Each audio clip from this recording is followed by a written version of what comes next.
Hi, ಹೆಂಗದಿರಿ ಎಲ್ಲರೂ? ನಾನಂತೂ ಭಾರಿ ಇದ್ದೀನಿ.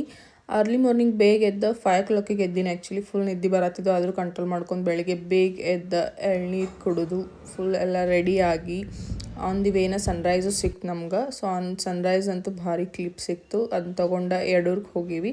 ಯಡೂರೊಳಗೆ ಇವತ್ತು ನಮ್ಮ ಅಣ್ಣಂದು ಗುಗ್ಳ ತೆಗಿದಿತ್ತು. ನಮ್ಮ ಅಣ್ಣ ಇನ್ ದ ಸೆನ್ಸ್ ನನ್ನ ಕಝಿನ, ನಮ್ಮ ದೊಡ್ಡಪ್ಪನ ಮಗ. ಅವ್ನ ಮ್ಯಾರೇಜ್ ಫಿಕ್ಸ್ ಆಗೈತಿ. ಸೊ ಗುಗ್ಳ ತೆಗಿದಿತ್ತು. ಇದೆಲ್ಲ ಗುಗ್ಳಕ್ಕೆ ರೆಡಿ ಮಾಡ್ಕೊಳತ್ತಾರು. ರೆಡಿ ಮಾಡ್ಕೊಂಡ್ಮೇಲೆ ನಾವು ಹೋದ್ವಿ, ಊರೊಳಗೆ ಮೆರವಣಿಗೆ ಹೋದ್ವಿ. ಎಲ್ಲರೂ ಫ್ಯಾಮಿಲಿ ಎಲ್ಲ ಹೋದ್ವಿ. ಅದಾದ್ಮೇಲೆ ಇಲ್ಲಿ ಕೆಲವೊಂದು ರಿಚುವಲ್ಸ್ ಐತಿ, ಅದವ್ರು ಮಾಡತ್ತಾರು.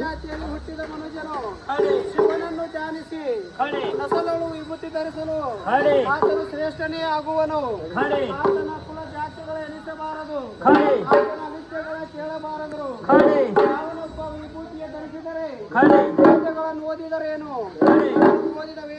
ಸೊ ಈ ಥರ ತಲೆ ಮೇಲೆ ಹಿಂಗೆ ಆಶೀರ್ವಾದ ಮಾಡಿದ್ರೆ ಗುಗ್ಳ ಕಂಪ್ಲೀಟ್ ಆಯ್ತಂತ. ಅದಾದ್ಮೇಲೆ ಒಂದು ಗ್ರೂಪ್ ಫೋಟೋ ತೊಗೊಂಡು ಮುಗಿಸಿದ್ವಿ.